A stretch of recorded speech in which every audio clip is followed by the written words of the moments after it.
दोस्तों, स्वागत है आप सबको एक बार फिर से आपके अपने यूट्यूब चैनल डिफेंस एग्जाम में। आज की इस वीडियो में आपको देखिए फिजिक्स के डेली कुछ ना 2-4 क्वेश्चन या 5 क्वेश्चन कराऊंगा जो मोस्ट इंपॉर्टेंट एग्जाम में कई बार आ चुका और इस बार भी आने के चांसेस हैं। तो आपके एग्जाम के जो आपका एयरफोर्स का एग्जाम होगा और जो आपका इंडियन नेवी डबल स्टार का एग्जाम होगा उसमें जो कि बहुत ही महत्वपूर्ण साबित होंगे। तो आज की इस वीडियो को शुरू करते हैं। देखिए, आज का हमारा पहला क्वेश्चन है कि यदि पृथ्वी की त्रिज्या 1% सिकुड़ जाए तो परंतु द्रव्यमान वही रहे। यदि पृथ्वी की त्रिज्या 1% सिकुड़ जाए और परंतु द्रव्यमान वही रहे तो पृथ्वी तल पर गुरुत्वीय त्वरण क्या होगा। तो सबसे पहले क्वेश्चन इसमें पूछा जाता है कि बढ़ जाएगा, घट जाएगा, अपरिवर्तित रहेगा। तो देखिए, इसका हमारा जो आंसर होता है वो बढ़ जाएगा। लेकिन कभी कभी क्वेश्चन में क्या होता है, पूछ लिया जाता है कि हमारा कितने परसेंट बढ़ जाएगा अगर पृथ्वी की त्रिज्या सिकुड़ जाए। तो देखिए, हमको मालूम होगा हमारा एक सोल्यूशन होता है कि G=GME/RE²। तो हमारा यहाँ पर क्या G is directly proportional to RE² निकल के आएगा। लेकिन जब RE² ऊपर जाएगा तो हमारी -2 पावर हो जाएगी यहाँ पर। तो हमारा जब G is directly proportional to R की पावर -2 और आपको मालूम जब बहुत कम वैल्यू होती है तो हमारी आगे आ जाती है। तो G प्रतिशत बराबर -2 आगे आ जाएगा।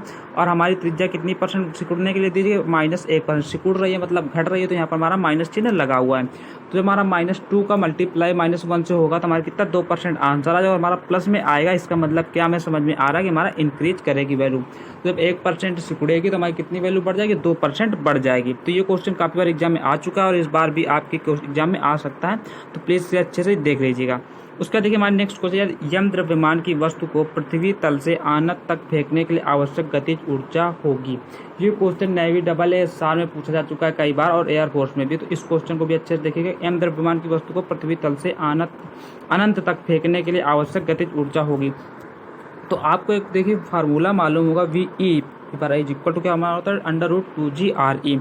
लेकिन हमें क्या मालूम, गतिज ऊर्जा यहाँ पर क्वेश्चन पूछ रहे तो हमारा क्या होता है कि K यहाँ पर हमारा हो जाएगा K=1/2 mv²। और हमें V की वैल्यू यहाँ पर कितनी, √2GRE। तो जब यहाँ पर हम लोग वैल्यू रखेंगे तो 1/2 हो जाएगा, m इंटू हमारा यहाँ पर क्वेश्चन में जो फार्मूला है वहाँ पर V² दिया हुआ। तो हमारा √2GRE का स्क्वायर करेंगे हम लोग तो केवल 2GRE होगा। और हमारे यहाँ पर 2 से 2 कट जाएगा। तो हमारा 2 से 2 यहाँ पर कट जाएगा दोनों पे, तो क्या बचेगा mgRE। ये क्वेश्चन एज इट इज पूछे जाते हैं, इसमें कोई भी चेंज नहीं होगा। तो चाहे आप इसे डायरेक्ट भी याद कर लीजिए। जब m द्रव्यमान की वस्तु को पृथ्वी तल से अनंत तक फेंकने के लिए आवश्यक गतिज ऊर्जा की जरूरत हमें कितनी होती है, mgRE। और जब 1% सिकुड़ जाएगा तो पृथ्वी पर द्रव्यमान वही रहता, पृथ्वी तल पर गुरुत्वीय त्वरण क्या होता है, बढ़ जाएगा और दोगुना हो जाता है। वहाँ पर 1% सिकुड़ती है तो 2% हो जाता है। इसके बाद देखिए हमारे नेक्स्ट क्वेश्चन देख लीजिए। आपको एक एग्जाम में क्वेश्चन पूछा जाता है, बहुत सारे नियम होते हैं किसके संरक्षण पर आधारित है। तो यहाँ पर मैं आपको 4-5 जो हमारे नियम उनकी लिस्ट बताए दे रहा हूँ कि ये सारे के सारे ऊर्जा संरक्षण पर आधारित है। एक हमारा पहला क्या होगा, लेंज का नियम हमारा ऊर्जा संरक्षण पर आधारित है। दूसरा क्वेश्चन हमारा बर्नौली की प्रमेय भी हमारी ऊर्जा संरक्षण पर आधारित है। एक होगा हमारा कैलोरीमित का सिद्धांत भी ऊर्जा संरक्षण पर आधारित है।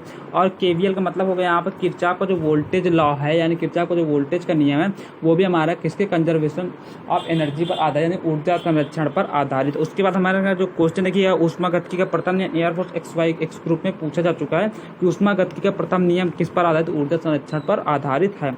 उसके बाद देखिए एक मैं आपको यहाँ पर बता रहा हूँ कि ताप और पृष्ठ तनाव में क्या संबंध होता है। देखिए आपको एक क्वेश्चन पूछा जाता है कि जब ताप बढ़ाते हैं तो पृष्ठ तनाव क्या होता है, घटता है, बढ़ता है या क्या होता है।